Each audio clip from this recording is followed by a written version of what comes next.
Matty Kiwoom, I'm convinced that Ricky Pearsall is still a sneaky pick.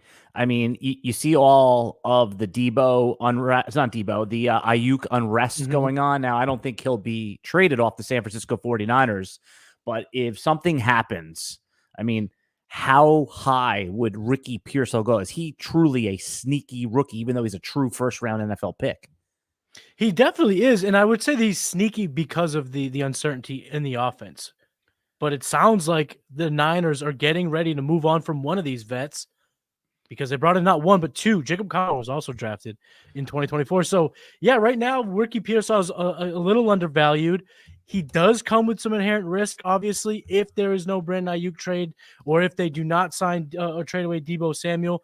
You might have to wait a full year to get that, to see the fantasy production that we are hoping out of a first round pick. But to me, he has to be labeled as a little bit undervalued because if a trade happens today, we're going to see that value spike and jump above, I think, up into the likes of the Ladd McConkey's, Brian Thomas's. Yeah, let's stick with this for a minute here because you said something that I think is so important to this conversation is that at worst, you have to wait a year, maybe a year and 18 months. But the guy is how we don't see it very often where a first round NFL pick at wide receiver position gets drafted to a good team. And you could basically get them in the middle of the second round of our rookie drafts. I mean, you know what? It does happen. Jahan Dotson leaked into the second round in Superflex drafts. Kadarius Toney, and you could say those are not like great upside cases, but man, I mean, Michael Pittman he was more of a second round guy. So the floor is what you said. So that's why I think Pearsall is still well. Okay, how about this? If that trade did happen, Ayuk is on the New England Patriots. Where would Ricky Pearsall get drafted in our Superflex rookie drafts? He's like I said, I think now he's in the range where you're making the decision. Do I go Ricky Pearsall or Jonathan Brooks in Right. Superflex? 109. I think that's where it becomes 109, 110 exactly. After all the quarterbacks are off, the big three receivers, Bowers. At that point, I mean, it's been pick your flavor, Alan. When we're talking about, do you want the guy with the PPR upside in the Ladd McConkey? Do you want the big size speed freak in Brian Thomas Jr. From Jacksonville, or even Keon Coleman? That's kind of been that decision that's had to be made after the obvious are off the board. Ricky Pearsall explodes right into that area. If there's a trade to either Ayuk or Debo, I think for his sake though, and if you roster Pearsall right now, you want Ayuk on because that role is so juicy for a guy with the skill set of Ricky Pearsall. Yeah, I had Anthony in our chat saying I'm allowed to talk about rookies today. That's a callback from the podcast I did with Podfather. He's sick of talking about rookies. I think that what they miss on sometimes over there, our friends, is that we've been doing this you've been doing this all year round. That's what you do. But a lot of people are just getting into it now and need a little bit of an update. So good call back there, Anthony. Is Ricky Pearsall a good football player? Was he worth a first round pick for the San Francisco 49ers? I mean, start there. And also, is he a good fit for the 49ers for fantasy football? I do think he's a great fit for fantasy football because what he does well, he was a pretty good route runner, fantastic hands. And because now he's going to be going with Kyle Shanahan and an accurate quarterback in Brock Purdy, I think that can maximize his skill set. Was he a first round pick in my grading? No, I did not have him there. But, the difference of the NFL draft to the players that we follow in fantasy, obviously we don't care about the linemen that are taken and the cornerbacks that are taken. So I didn't really have Pearsall all that, graded lower in terms of the receivers. I thought he would be in that range of seeing the Keon Coleman, Xavier Leggett's, and Ladd McConkey's, and he ended up proving to be drafted ahead of those guys. There are other players I would have taken if I was running a team, but fit, talent, it's a pretty good marriage, I would say, between Pearsall and the Niners. Yeah. So so what's his upside then? Like, could he ever be a dynasty top 15 receiver, top 20 receiver? I don't like saying, oh, he's a wide receiver too. It's like because in dynasty, this is the biggest difference between redraft and dynasty, Matty, as we know, as everybody that loves dynasty, it's not necessarily, where you'd like to have him. It's what's he going to trade at? Will there be a point this season? If can you trade Ricky Pearsall and a little something extra for Tyreek Hill? Will that be a trade in week 9 that teams are making? I could see that, but that little something I think is more of a medium something. Oh, medium Whereas something. I think it's gonna have to be a second round pick, or if the team is still looking to maybe compete, like that running back 2 that they've been missing, you're gonna have to pay on top of Pearsall, because I don't think he has the top 15 points per game ceiling. That role doesn't really warrant that with this team. Brandon Ayuk's best season was last year, and he was 15.6 fantasy points a game, 7 touchdowns, wide receiver 16 on a points per game basis. So it's going to be really tough for a guy like Pearsall, I think, to get in that mix as a top 15 guy. But a top 24 guy, that clear-cut wide receiver too, that's definitely going to be on the range of possibilities. And, of course, Debo's not getting any younger. Neither is George Kittle. But, of course, the biggest X factor will always be Christian McCaffrey. Yeah. Do they let him go back to a 100-catch season? That guy is so talented. And when does he just show up to camp and go, you know what? I'm going to be James White this year, guys. I can't carry the ball in between the 20s. I need to go ahead and play a little bit more slot, a little bit more receiver back. Does that cut into Ricky Pearsall? So I do think we always have to temper our expectations on Pearsall, given the team and the ceiling on that team. But, again, huge value spike on the way if Brandon Ayuk's move. Yeah, I've been a little bit more aggressive in some of my rookie drafts that are still going on. I got about 10 or 12 left, so I've been very interested in Pearsall. A good comp for fantasy football, Emmanuel Sanders, like where he was always valued as like a top 24-ish receiver, but man, were you happy to get those spike weeks out of Sanders, right? A lot of 8 catches for 70 yards and 2 touchdowns. That was Sanders that dropped that Jimmy Garoppolo overthrew him, right? In the Super Bowl. Who was that Garoppolo overthrew to lose the Super Bowl? No, it wasn't Emmanuel Sanders. Who was it? No, it wasn't Sanders. Was it Ayuk? I don't know. If you remember the 49ers Super Bowl where Jimmy Garoppolo overthrew a wide receiver to basically lose the game. Win the game. Just throw it in the chat for us. Bo Nix and Michael Penix, I still think are very sneaky. Matty Kiwoom, let's start with Bo Nix. How often does a starting quarterback that goes in the top 12 fall into the second rounds of our Superflex rookie drafts? I did a little game theory, and I had the first overall pick, only one league first overall pick. Terrible team. I didn't take Caleb because I was thinking to myself, do I want Marvin Harrison at the 101 and Bo Nix at the 201, or do I want Caleb at the 101 and, pick your flavor wide receiver at the 201? I opted for what I just said, not because I think that Bo Nix is going to be as good or as valuable as Caleb Williams, but he's a starting quarterback, first round draft capital. That gives him 2 years if he's terrible. Easy 2 years. That's if he's bad, right? That's if he's Zach Wilson bad.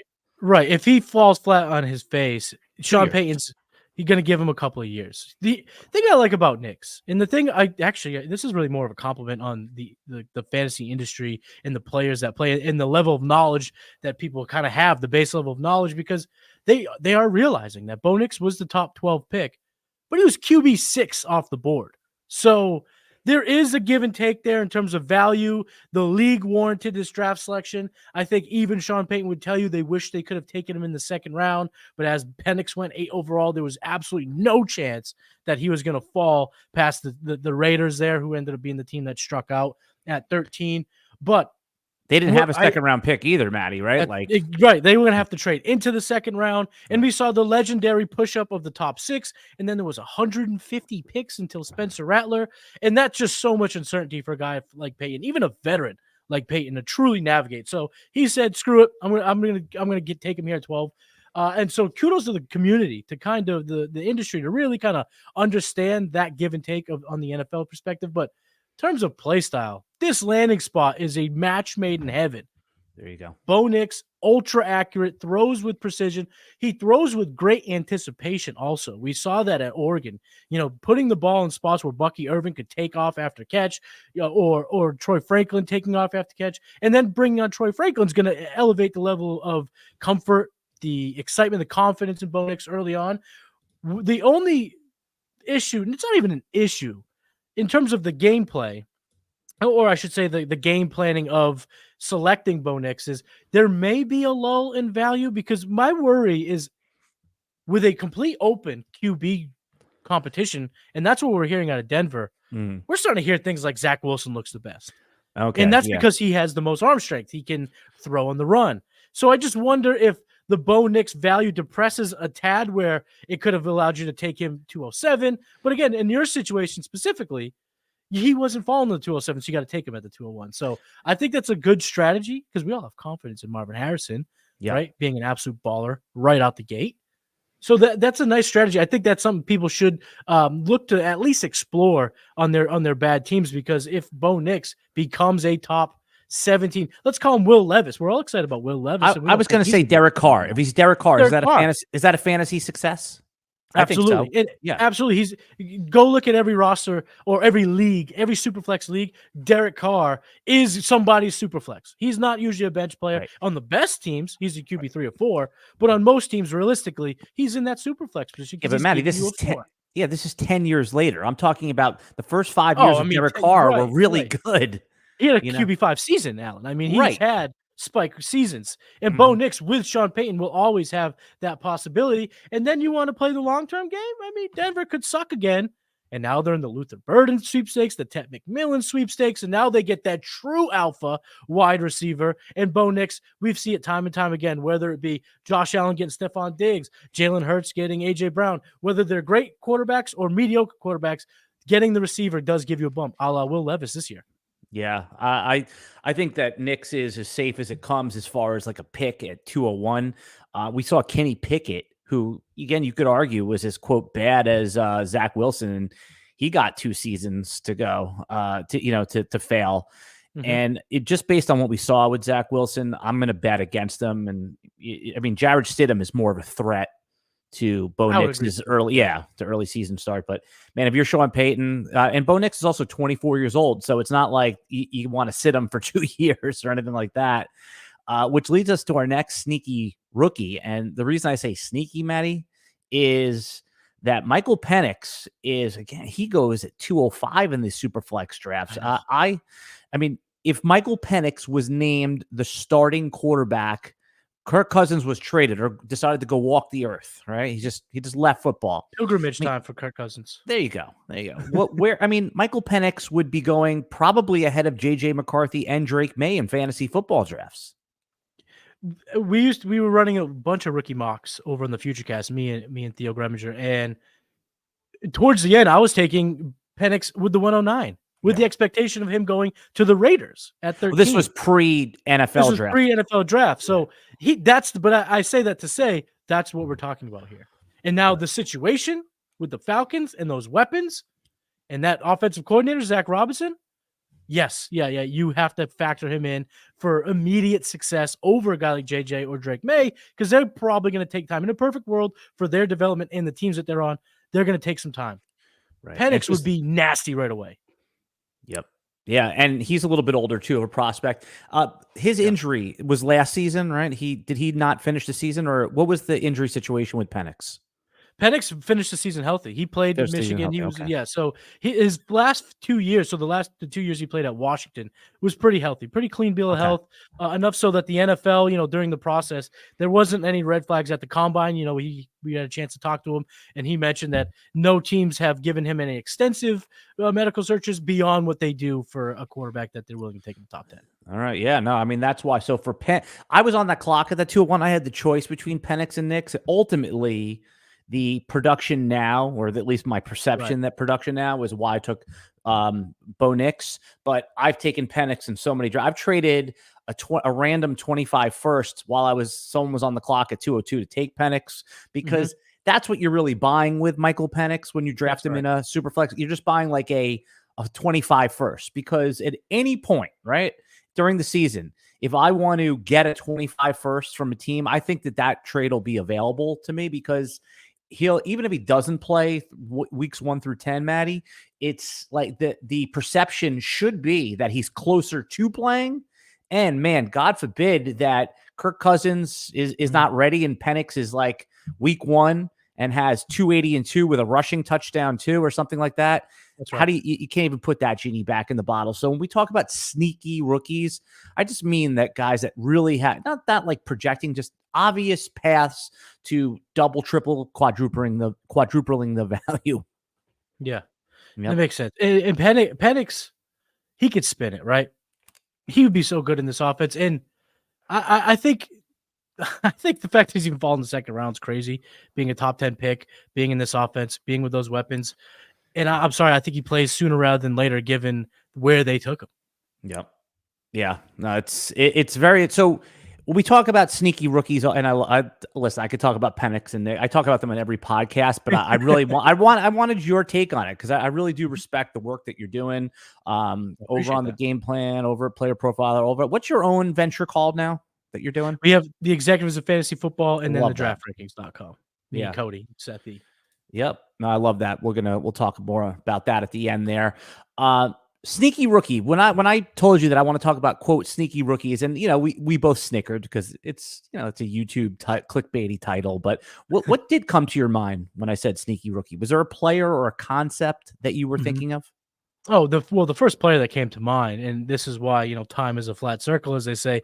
I was on him throughout the process. Very excited about the kid. The draft capital had me sour a tiny bit, but I'm back in Dylan Laube, running back who was taken in the 6th round by the Las Vegas Raiders. The thing about Laube, I don't love the draft capital. Round 6, day 3, it's not great. But then you look at that depth chart, Alan. You go, Zeus White. Okay, he seems to be the perceived starter. Alexander Madison. Okay, we've been wrestling with rostering Madison for years. Nobody cares about Madison. He's worthless. No one cares. Yeah. If he got a clarified start, he would be running back 22. If something happened to Zeus and he was named the RB1 from week 5 on, you're not moving him for more than a late second. That's what I don't even think he would have to have 100-yard game with 2 touchdowns for someone to he would have. Yeah. He is now in prove it multiple weeks mode before he gets value. But no, Dylan Laube, the running back on the Raiders. Why is he sneaky? It's because he brings something to the table that the other running backs don't. It's not that they don't. He's so much better in the passing game than either of those running backs that if they decide to run these unique packages, because Antonio Pierce is not a offensive-minded head coach, but he's a younger guy. Maybe he understands the importance of trickery and deception on the offensive side of the ball. And if they run these kind of sets where they can go 12 personnel with 2 tight ends, one being Brock Bowers, Laube in the backfield, the diversity in terms of the routes and the plays you can call is like none other. And you can only get this with Laube in the field. You can't get this with Madison. You can't get this with White. So I think automatically he's going to have some packages where he's the preferred running back. And then if there's an injury, I mean, he's got the size to tote the rock. He's over 200 pounds. He's got good stout size to him. So it's not like he's your prototypical satellite back. He's really like that satellite back plus, that the Podfathers loves talking about. And this guy, when I talk about him being good in the passing game, it's an understatement. He's fantastic. His year at UNH, and I know UNH is not prime competition, but he did have a game against a Power 5 school at Central. I don't know if it's Power 5, but your upper echelon D1 in Central Michigan. He had 12 catches out for almost 300 receiving yards. This guy's unbelievable. NFL teams asked him to work out as a wide receiver, so his chops in that aspect is tremendous. And then I love using something I call bro science, right? Which is it's not quantifiable. It's just backwards hat guy, Colin Cowherd, bro science. They gave him number 23. This doesn't look like a guy that they're gonna just cut or not care about. 23 is a nice number. Will Shipley's rocking 39. Right. But you know what? Ugly numbers are kind of back, right? I like the ugly. Do you remember? Back a little bit. Yeah. What would be the worst number for a running back? You think? Is 39's pretty bad? I'll give you that. 39's bad. 39's terrible. 39's. It could be Audric Estime's new number, 37. That's pretty horrific. Yeah, that's bad. A good number. What do you think is a good number for a running back? 34, right? 32, 30. Those are all great numbers. 21's great. 24 looks good. 26 is a sneaky sharp one. Saquon Barkley pulled that off quite nicely. Yeah. I love baseball, so 27 means a lot. Carlton Fisk and all that stuff. So 27 always looks good, but 23 is sharp.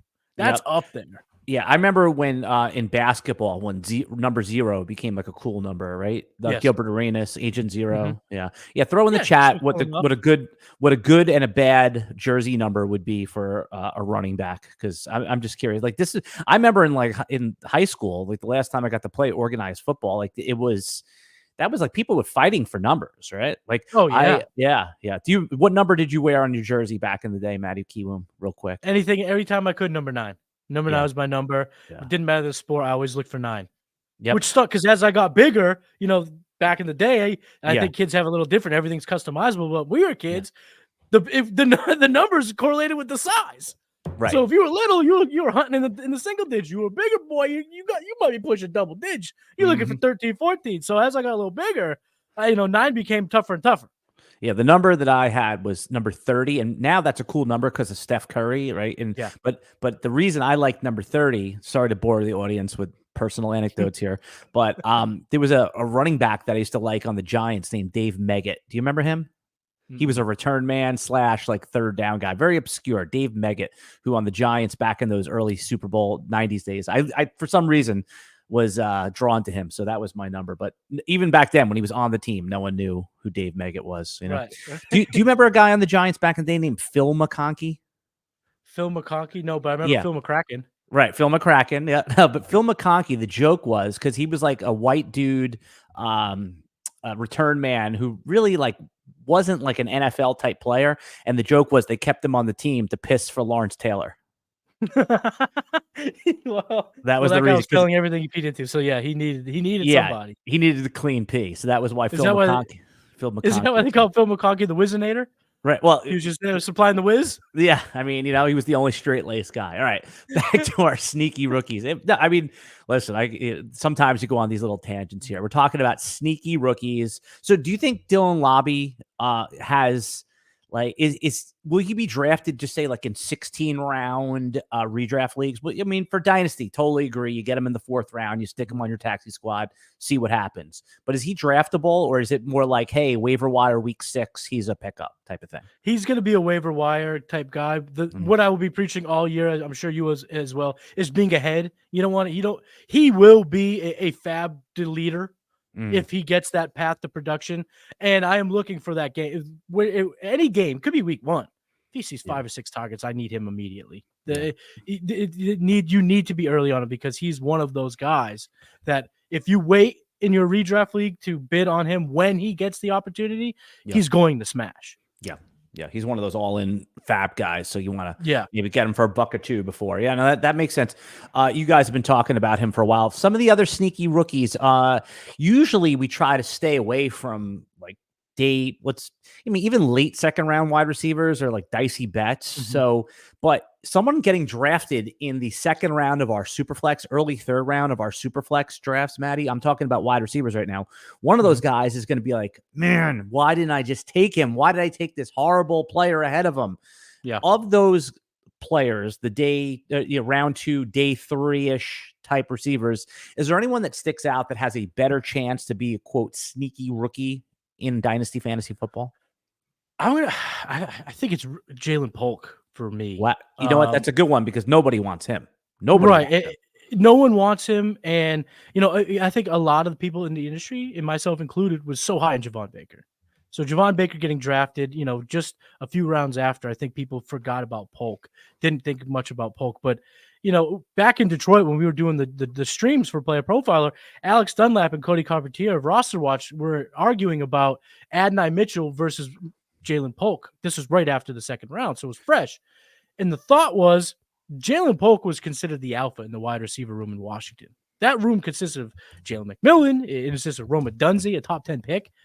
But this is the guy that commanded the locker room. This is the guy that had all of those X factors that made him a great player. And I know it's just OTAs and minicamp, but up here in New England, I try to keep my ears to the ground in terms of the training camps, what people are seeing. Jalen Polk has already emerged as one, maybe the best receiver on the team. He's still really going up against Pop Douglas. Pop Douglas has been fantastic so far early on in minicamp, but Jalen Polk has impressed a lot of the beat writers up here. And with this ambiguous wide receiver room, the Patriots want their second round pick to take that role. They want him to be the alpha, so they're going to give him the leeway and the path to do it. And I think that people right now in fantasy are a little bit too reluctant to draft Jalen Polk. And I think this is the guy that you look and go, man, why did the writing was on the wall? Malachi Corley was going to be a gadget guy. Why did I take him over Jalen Polk? Where Jalen Polk sees 100 targets. And this is the perfect guy that we're talking about here because nobody wants him. Everyone perceives that New England stinks. And any narrative that you can develop about New England past, oh, they stink at picking wide receivers. It just doesn't mean anything because Bill Belichick isn't there anymore, right? Think about how we were talking about the Houston Texans this time last year, Matty, right? We were saying, nobody was saying CJ Stroud is definitely the 101. There was a couple people, right. CJ Stroud 101, but in fantasy, CJ Stroud sometimes went at pick 6 in our super flex drafts. Jahmyr Gibbs, Jackson Smith, and Jigba went ahead of him at times. Sometimes he went ahead of those guys. But point is that every year there's a team that we think is going to be horrible and that the environment is bad. And then it just is not like that. Last year it was Houston. The year before, do you remember how bad everyone was talking about the Seattle Seahawks? It seemed, they were they were a 10 or 11 win team. So yeah, when I get into my head where I don't want the second round receiver, Tyquan Thornton sucked. He was a second round receiver. So I really do think that is a good one. Now, what is you hear narrative all over, you look into some of these numbers. Polk was a Washington receiver, right? Right. Yeah. So what the common narrative that I've heard, and I want you to clarify, was Polk only got his numbers because the other receivers got hurt. How do you address that? So McMillan went into the season the second most receiver. Jalen McMillan, who ended up going in the third round to Tampa Bay. To the Bucs. Yep, absolutely. So, and Jalen Polk, if I'm not mistaken, played a little satellite type, gadgety type player for, earlier on in his college career.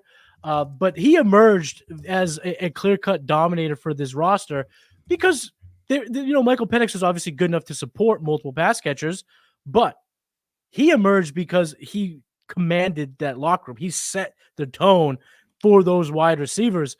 And those type of guys, you always can evaluate. They always elevate themselves. They can reach that 85th, 90th percentile outcome in terms of their skill set. And again, he's in a situation where new head coach, new team builder, new vibe, new environment. And they're looking for guys to seize the moment. And this is a kid who's done it before at a big-time program, national championship participant type team. And I think he's going to come in here and he's going to produce. And I know the situation isn't great on paper, but I would suggest this. Up here in New England, their plan A is for Drake May to sit. Elliott Wolf, the team builder, he comes from that sit-wait type of a build. Where's his background? What teams has he been with? He has his fingerprints on the Packers. His dad was the architect of the Packers system back in '98.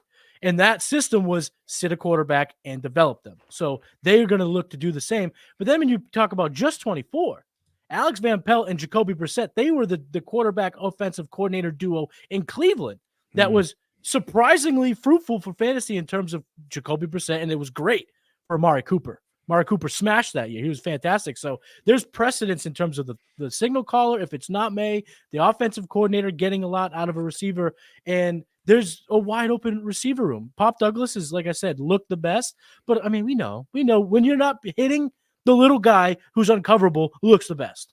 Right? We know they're impossible to stop. Well, Pop Douglas is good. Pop Douglas is somebody. Yeah, he's somebody that on these leagues where we start like 3 receivers, 2 flex. Yes. He doesn't have the upside to be a league winner. You don't need league winners. Anyone who's played in these deeper leagues, Matty, knows that you need a couple singles and doubles that you could reliably get a 6 for 75 and put that in your lineup. That's valuable too. So I'm into that. All right, I like Polk. I wasn't expecting to hear his name this morning, but I guess we did solicit sneaky rookies. Couple items of business here to take care of. You play PrizePicks, all that kind of stuff, right? Oh yeah. RotoWire put out a new picks tool, and it is so you can just go to RotoWire Picks. It's an app, download it, it's free. I think in order to get to see the premium features, you do need to subscribe to RotoWire, but you can right now for free. RotoWire.com/pod. rotowire.com/pod. Put in your email. You're a premium member for 2 days. But download this picks app. They put a lot of work into it. And if you like pick'em games, it tells you the accuracy in which they get the picks right. If you like underdog, sleeper, PrizePicks, any of that stuff, RotoWire picks app. A couple other items here. Circa Las Vegas. Have you been to the Circa Hotel in Las Vegas yet? I've never been to Vegas. Okay. All right. Well, obviously that needs to change. I thought you went with Player Profiler the year they went there, but I guess you went to the draft house the year after that. Yeah, that following year was the first time Right. I had linked up with those guys. All right. Well, if you ever do go out in Vegas, the hotel that I recommend going to is the Circa Las Vegas. That's where we stay for our RotoWire trip. It's basically Disneyland for sports betting. You have the stadium swim, and they also, if you want to do your fantasy football draft out there, Matty, you just go to circalasvegas.com. They pick you up in the airport with with a limousine. They set up a draft board out by the stadium swim pool. They have like girls in bikini blackjack. What could go wrong, right? So, whoa, yeah. Oh, that got your attention, huh? Yeah, hey, listen. I used to love the show, The League. I'm sure a lot of your listeners and fans think of the same. Great show, and they had that episode where they did that. So they're offering the chance to live like the boys from The League. I love it. Yep. And then the other sponsor of our podcast is PrizePicks. If you've played PrizePicks or if you haven't deposited yet, our code is ROTOPOD, ROTOPOD, ROTOPOD, ROTOPOD. Double your deposit match. Links in the video description. And then just last item, I don't know which channel you're watching this on, if you're watching this here, but we have our main RotoWire YouTube page, and we also have a RotoWire football only. If you're on the main RotoWire page, we're going to put all of our football content eventually on the football page. If you want to link over there and subscribe, just click on the link in the video description below. All right, our YouTube viewers, we're going to be just 1 second here. For our audio listeners, we'll be back in just 2 minutes. And we're back. Matty Kiwoom. How are you, my friend? It's good. It's I didn't give you a proper introduction, but it's just because I'm so excited to talk to you right off the bat here. Where are you living nowadays? What state are you in? I'm in Massachusetts, and it is gorgeous up here now. I think a lot of these cold, wintry places, in terms of the whole landscape, get a bad rap. Yeah, but man, in the summer times, they're gorgeous. It's beautiful outside right now. Yeah, nothing like weather talk to get people to tune out quick, right? Well, especially someone from Florida who has just fantastic weather all the time. Yeah. Someone just said Scott Fishbowl is drafting live at Stadium Swim. Yeah, that's pretty damn good. I'm telling you, that Circa Las Vegas is unbelievable. We're going again in July. All right, let's talk about some sneaky rookies. Matty Kiwoom. All right, sir. When Javon, you brought up Javon Baker, right? Again, the narrative is Baker's the home run hit, Polk is the single or the double. So where are you on Javon Baker for New England Patriots? Drafted in round 3, right? That's in the real NFL draft. Oh, he was a round 4 pick. He was a 10th pick in the 4th round. Okay, so give it. Let's make people feel good first before we trash them. What's the upside here for Javon Baker with Jacoby Brissett? Because that's who's going to probably start at quarterback for the first 2 months. The upside, I think it's limited at first. What we need from the Patriots for Baker to truly thrive, after what I've been hearing and kind of following along with Polk and Douglas, is May's going to have to be damn good. May's going to have to be able to just, get the ball around, hit deep targets as well as shallower targets, hit the intermediate routes, the out routes, the sideline stuff. But Baker's great on the outside. Baker's dynamic down the field. He was electric, 75-yard touchdown, national TV last year when he played for UCF. We saw and read the sound bites and in the clips that he wrote out, the quotes he had post-draft. This guy is electric. But unfortunately, 4th round pick, wasn't a participant in minicamp. He does have some red flags that I was unaware of throughout the process, but they've been talked about by some of the beat writers up here in New England. Nothing I'm What was it for red flags? Like what? Give me some of the people he's hung out with at Alabama was kind of the reason why he left to go to Florida, and it's that whole thing. We have the ghosts up here in New England of the Aaron Hernandez tragedies and what happened there, and some of the signs that may have been ignored in terms of who he was around and who he couldn't shed in terms of his shadow and the more seedy people in his life. There's a little of that when it comes to Javon Baker, but I'm not docking his value. I do believe he's going to have a clear chance to play NFL wide receiver, and he's got the skill set to do it. But in an offense that is emerging, I'd love to get your opinion on this, Alan, is an emerging offense. I would rather have the double than the home run. It's a safer bet. It's a more consistent player, in my opinion. If you could put Baker on the Chiefs where the quarterback's nasty, or if he was the heir apparent in the Diggs in Buffalo, I'm in. But we don't know. There's a lot of ambiguity in the quarterback room, the wide receiver room. So Baker, to me, I'm not elevating him the way I was right after the draft. I was excited. I was taking him in the second round. I won't touch him in the second round. Probably not even to the late third at this point. Yeah, you bring up a really good point about if he was on a different team. I mean, Keon Coleman is kind of that guy, right? Like he's the home run hit that when you're picking at 111 in your rookie superflex draft, or you're picking at 2-3, that range right there, you're deciding between the perceived double of like the Ladd McConkey type or the home run, which is Keon Coleman. Now, Keon Coleman, it seems a little bit more appetizing for a home run, but again, you're having to pay for that because he's with Josh Allen. So it's have you had that decision on the clock, like the Ladd McConkey versus Keon Coleman? Have you had to make that one yet? Yes. And this is a fortunate decision to have. Some of my dynasty teams been good. So we're talking late first. Yep. And I've had to make the decision. I've gone Coleman more often than I went Ladd. I've gone Ladd a few times, but the way I look at it, if Jim Harbaugh has his way, what does that mean for Ladd McConkey's role? We saw it not be all that fruitful for Roman Wilson at Michigan. Theoretically, that's Ladd's role for the Chargers. I don't know if he ever gets to that wide receiver 2 in fantasy consistently. I'm talking about top 24 guy on a given year. Yeah. Where Keon Coleman has that upside, right? He has he has the 18 touchdown, 16 touchdown season upside. At least, yes. Yeah, that's with Josh Allen. As Josh Allen starts to get into his age 29 season, maybe less few running attempts, So I was on the Player Profiler live stream at the draft, and that was the first question that you guys asked me. You said Ladd or Keon. My first instinct was Keon, but yesterday was the first time I was faced with that. I have a Justin Herbert team. Now, I'm not like a stack bro or anything like that.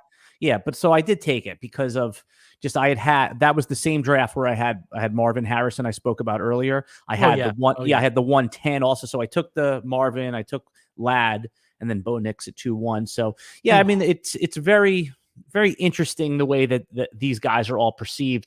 Luke McCaffrey. I need to know a little bit more about him, the wide receiver that the Washington football team Commanders / Redskins / drafted, right? Because I wasn't even thinking about McCaffrey. Then I had Thor Nystrom on this podcast, got me all crazy in a good way about McCaffrey. So I made like a stupid trade to go get him at 310. At 4-1, I gave I gave next year's third though. So I really paid a third just to get a little Luke McCaffrey. What can you tell us about Luke McCaffrey? Does he have any sneaky upside to him? I do think he has sneaky upside to him. We saw, Jaden Daniels be able to be prolific with 2 receivers, whether it be Dotson in McLaurin or McLaurin and McCaffrey in year 1, I think is kind of the issue in terms of where you can get him. But I like where he's being valued in terms of rookie drafts. He's coming at a good price. And to me, each year there's a player that is the most important taxi squad type of player. For me this year, it is Luke McCaffrey, where if I have a taxi squad, I will elevate him in my rankings in terms of drafting him, as opposed to if I don't, because year 1 might be a little shaky. I don't know how it's going to play. It's going to be fast-paced. It's going to be better than it was last year for us fantasy gamers.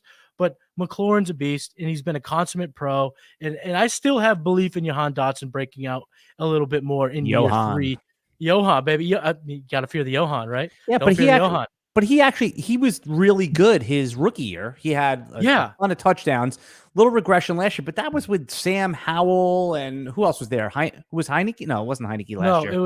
It was Sam Howell, and then who was brought into that? They went to another QB after Howell was benched. Brissett.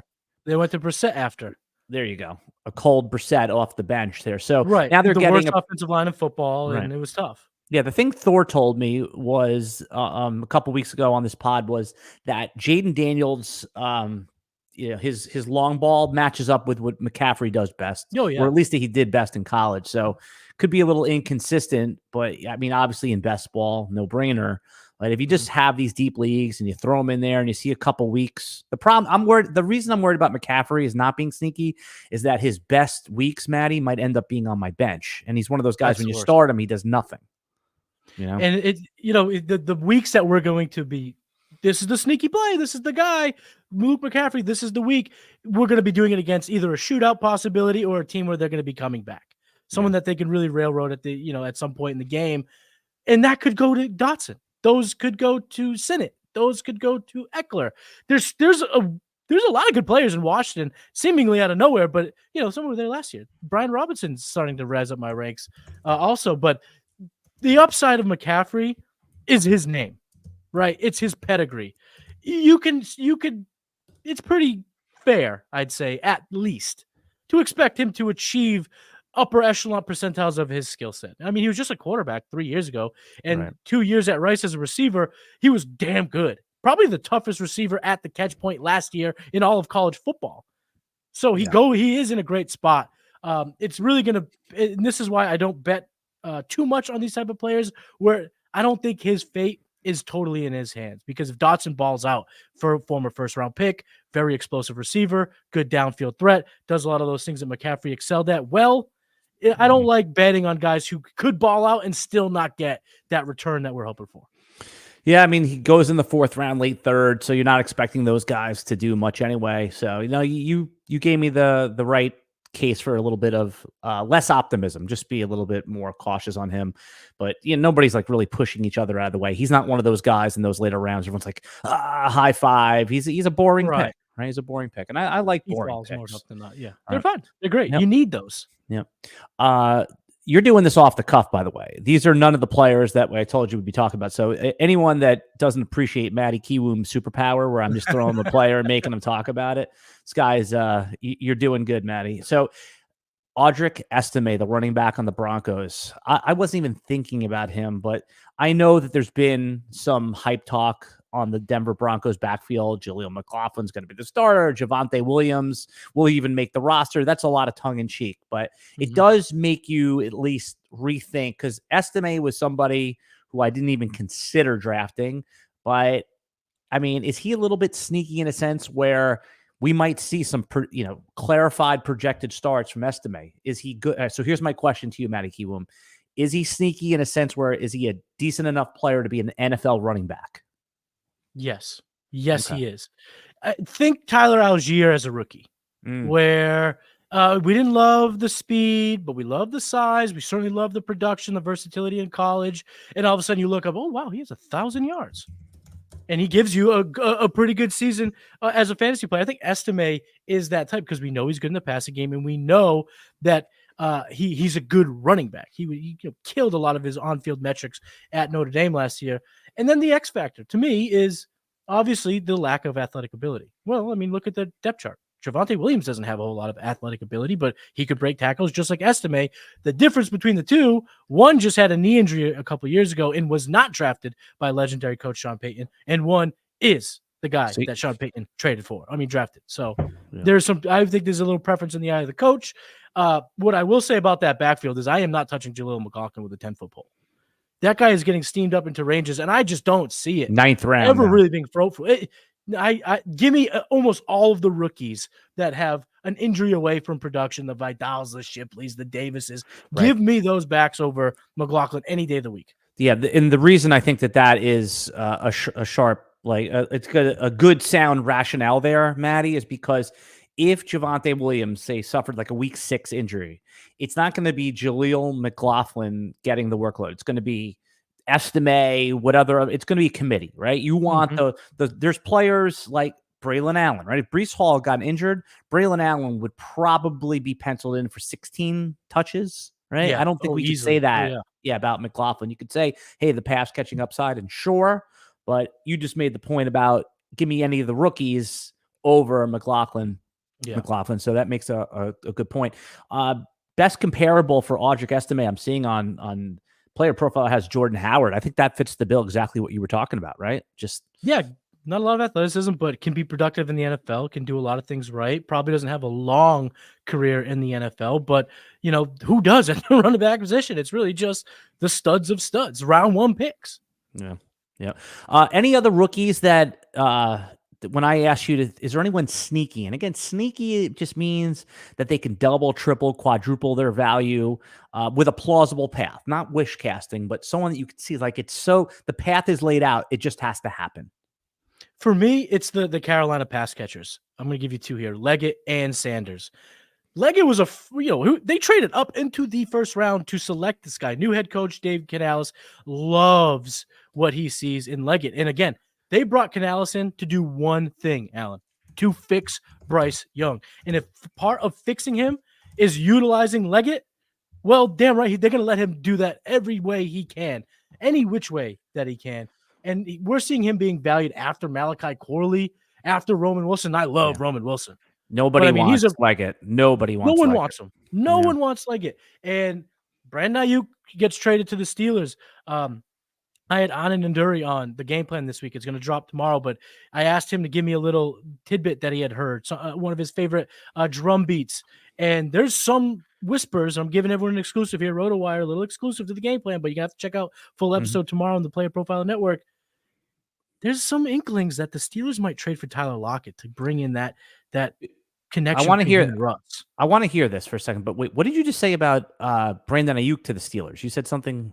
Brandon Ayuk has been linked to the Steelers since the draft. Okay, sorry. The Mike Tomlin connection, his essential. It seems unlikely like to happen though. That's right. That's very unlikely. The draft capital, all that stuff doesn't seem to match. But a Tyler Lockett acquisition for the Steelers would be horrible. Hold on.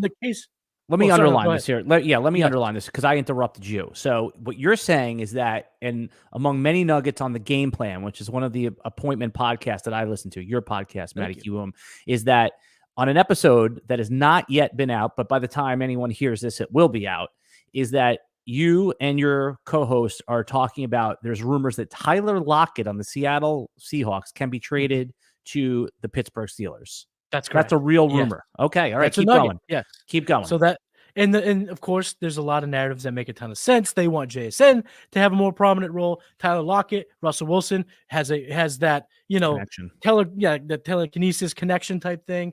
And that would be horrible for a guy like Roman Wilson. So for me to see Leggett being valued below those guys and being similarly valued to a Jermaine Burton seems like a crazy amount of value to be had where, Leggett still brings that size, that speed, that dynamic playmaking, had a huge year at South Carolina last year, stays in his home, stays in the Carolinas, which is neither here nor there. That's just kind of a cool story. And then on top of that, Jatavian Sanders was the consensus tight end 2 throughout the entire process. After draft night, Ben Sinnott had jumped him quite handily. And for good reason. He was taken in the second round, and yeah, right. Sanders is the 4th round. Of course, yeah. and that makes sense. He's my, Sinnott became my tight end too. So I'm not knocking the process. What I'm just saying is Sanders was highly regarded by many throughout the most of the process. So for months, and he goes to a team who doesn't have a lot of tight end competition. They don't even have Zach Ertz. I would argue that Zach Ertz could present more issues for Sinnott in year 1 than anyone the Panthers will for Jatavian Sanders. Now, Jatavian Sanders can get there, work hard, show that he's the best. He's going to have a chance to get starting opportunities and touches for the Carolina Panthers. And right now, he's just going so late. I mean, he's outside of the top 30 in overall rookies. And, of course, tight end premium is going to go up a tad, but not enough. Right now, he's ranked, right around prospect number 40 in this class, and I think he could return a ton of value if he's given the keys of the tight end car. Yeah, I'm while you're doing that, I'm just looking up. Sanders is again a player that I have not drafted at all. I mean, in any premium format, say you have to start 2 tight ends, or say it's like 1.5. I have a question for you because this is like a game theory thing. 1.5 usually doesn't move the needle for me too much, but you're right. Like if he was your tight end 2, he's in a perfect situation where he's going to get playing time. Adam Thielen is one of the entrenched pass catchers. He's 33 years old, maybe even 34 by the time the season starts. Yeah, that's and you can pick the spot you want Sanders in the 3rd round. You don't even have to like push anybody out of the way.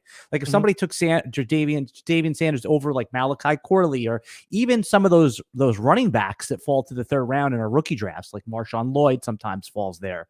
A couple other players, but yeah, no, I'm open to it. I think it's sneaky because it's like all of a sudden nobody thought. Oh, I don't want to say nobody. Very few people thought that Sam Laporta was going to be the tight end 1 overall in Dynasty fantasy football this time last year. So why can't Sanders be the tight end 6 this time next year? It's certainly possible. He's young.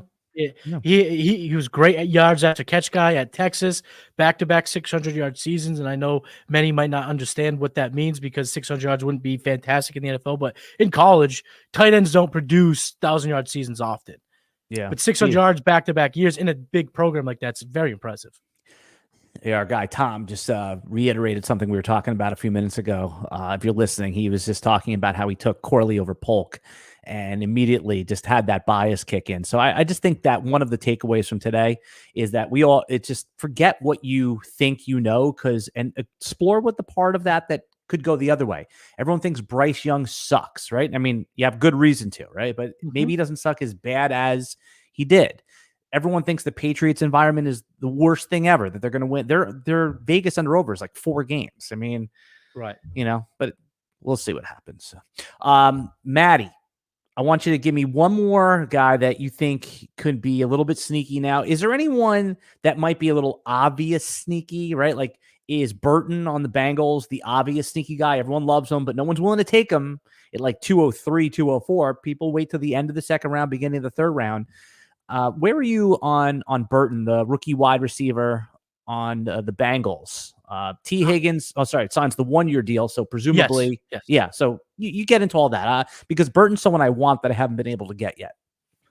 I'm fading Burton in rookie drafts. The price is just too much for me for this year, and I just see enough opportunities to buy into Burton throughout 2024 that I'm not over rushing. I'm not using a second round pick right now because you look at the landscape and Chase is there. Obviously, he's a stud. T. Higgins, he signed that 1-year deal, so T. Higgins he's going to resume his role in that offense. And you're hearing, Andre Yoshivas look good at OTAs and impressing at minicamp, where I think Burton's a better prospect. He has a more draft capital. I think he settles in I think he could be the wide receiver 2 on that team next year. Yeah. But for this year, I think that it's going to come with a lot of frustrations. Tell me, Alan, what does it cost to trade for a second-year receiver that was drafted in the 3rd round of the NFL and puts up 450 receiving yards? Right. Those guys come quite cheaply. Right. You could and that's why I regretted drafting Luke McCaffrey with my next year's 3rd, because I could probably get him at any point for a 4th or a 3rd. There's going to be leagues where there's people that just don't want him, right? He's going to have no trade value, even if he would have to have consecutive pop weeks to even have a window of sale. So yeah, sometimes I goof on the guys that say, oh, I want the liquid pick, but I'm starting to come around a little bit to understanding the value of that over a low probability player. Now, obviously, we could talk about Puka and Tank Dell, where you'd rather have the actual asset last year, than the pick. So very interesting. Before we wrap up and just talk a little smack here, Matty, time always flies when I'm hanging with you. Is there any other player that you want to just underline or call people's attention to that might be a little bit sneaky, or have we covered them all? No, one real quick, Kimani Vidal, running back of the Chargers. Right now, he's just not being valued like he could be the bell cow in that offense because J.K. Dobbins is there, Gus Edwards is there, but Jim Harbaugh wants to bring that level of compete that he did at Michigan. He wants guys that are going to compete. J.K. Dobbins and Gus Edwards, neither player was on the field during OTAs. Gus Edwards got banged up in minicamp, and Vidal just keeps impressing. This is a kid that I know it's at Troy, but 1,600 rushing yards is nothing to scoff at. He's got an NFL size. He's got the NFL prototypical body. He can carry the load, and let's listen to a guy who played for that team last year. Austin Eckler was on the FanDuel TV, and they asked him about moving on. He said they're looking for a guy that can tote the rock 300 times. Now, obviously, that's hyperbole, right? But what not really. Not really. Yeah, exactly. Yeah. Maybe not so much. They're looking for a workhorse that could, old school. I mean, peak Zeke Elliott is the most recent example of a guy like that, right? That just and Vidal he could give them that, Then and you look at the depth chart and you go, man, we could really be looking at a situation where he is 70%, 75% opportunity share because Dobbins obviously couldn't stay healthy, and Edwards is who we always knew him to be. And Greg Roman goes, let's go. We're going to get this kid on the field. We're trying to create this environment, this ecosystem of compete. Let's look at the guy who's been competing since day one on the field. Yeah, no, the Kimani Vidal. I'm in that same draft where I'm drafting 301. Maybe if he's there, I would consider taking him, especially that league. It's to start 3 running backs, so he may not be there. But that means some other Polk will be there then. So that's right. Yeah, no, Matty. Yeah, this is good stuff. I want to just finish our conversation by talking about just some regular dynasty startup strategy because some people have had their rookie drafts. We gave them a lot of good, just discussion on that. But others, they're looking for some dynasty startup. I just want to talk about your dynasty startup strategy for 24. What's so great about it is that it still hasn't been solved, right? For years, it was trade up for 2 elite quarterbacks. Yep. This year, I have been waiting on quarterback a little bit now. It does make me nervous when my quarterbacks are Kirk Cousins and Aaron Rodgers, and then, I'm scrambling for, just with a bunch of backups. Yeah. So what do you think is just like middle of the first round pick? What do you think is the strategy that could be best in dynasty startups this year and moving forward? So this year specifically, we are primed. We're staring at the barrel of great QB value, in my opinion, where we're seeing Konami code guys fall to the end of round 1, which means if you have a 3rd round reversal, which a lot of leagues are going to the 3rd round reversal, give me the 111. Give me the 112 all day, baby, because I want that early 3rd, and I'm taking 2 quarterbacks my first 3. Yeah, who's the ideal target at 111? So 111 would be, Kyler Murray would be there. Oh, you'll get him there. You'll get right. Him. Kyler Murray's been a huge target of mine. Our friend, McNutt and Mike Crystal, we're in a C2C startup right now, and we both had very similar strategies going into this draft where we wanted 2 quarterbacks early. And it was a decision where I went up in, I think it was the 109. He had like the 111. I took Caleb. I decided to go, I'm going to plant my flag on Caleb. I'm going to take him here in the round 1. And then I came back with Jordan Love, another quarterback prospect that I absolutely adore. He double tapped quarterback and went Kyler Murray and Jaden Daniels. And I hope he's not watching. If he is, shout out to you. I'm a little envious. I think that's the better build. I think the Murray, Jaden Daniels gives you insane rushing floor. But just the fact that that's a strategy that you could kind of bank on, in my opinion, getting 2 of those 4 guys. Yeah, I'm definitely looking to get 2 out of 3. But if you want to push it, because some of the let's call it the receivers kind of sprinkle in more than we thought, and you're able to attack that early round 3 reversal and get 1 in the 3rd, that's probably optimal. I just haven't had the balls to gamble on it. If I'm being quite frank, I want to just double tap and get my 2 quarterbacks. But, with the Pukas, I like Puka, but do I think he's a 2nd round startup pick? I don't. Same could probably be said about Olave. There's a number of those guys in round 2, Alan, that are giving me good quarterback value. And in a startup, I'll start with the quarterbacks, and then I could build from there. The versatility you have in just overall team building, going 2 QBs early, is awesome, whether it be win now, win later. Getting those pillars are so important. Yeah, and I think to me, the obvious wide receiver strategy, I know people like to get young wide receivers early, and like you said, if you want to take the Garrett Wilson and up tier, no problem with it. But look at the redraft ADP and look at the dynasty ADP, and there's a ton of guys that are a little bit older, the Devontae Adams, Mike Evans that go in round 2 and round 3 that you can get in round like 6 and 7 in dynasty. Yeah. And look, first of all, a lot of dynasty leagues, you should be thinking about it in 2-year windows, 3-year windows. And I know it sucks when you're sitting there and like DeAndre Hopkins is on your roster still and nobody wants him. But listen, he's still going to be productive again this year at age 32. I mean, startable at least. So if you do go quarterback, like Matty's talking about, I don't think you have to freak out about wide receiver. I'm okay starting Amari Cooper, Cooper Kupp, and DeAndre Hopkins, and then kind of figuring it out from there if things go sideways on you. So I've been doing the opposite in the startups I've done this year, just trying it out where I load up on those young, fresh assets, Jamar Chase at pick 6 or 8, and then just, like I said, going with those older guys, Stafford. But look, and there's a lot of those guys too. Yeah, and you think it's like this year. Let's say there's a league where I have like Stafford and some other older guy, maybe Kirk Cousins. You're kind of forced into the Penix pick, or the Bo Nix pick later on. So, Matty Kiwoom, baby, you did it. You make this so easy for me, obviously, and I just enjoy talking to you. I think that what you're doing over there, you're an easy listen. That's why you become appointment podcasting. So anyone else that enjoyed Matty, I want a couple things. First, tell them where to follow you on Twitter, as I do. Is it at Matty Kiwoom? That's correct. That's correct. And I'll link that. Yep, and I'll link that in here. I should say the social media platform formerly known as Twitter. Yeah, that's right. Yeah. And then what's one or two things that you work on that you think everyone should be paying attention to, that you're putting all your efforts into right now?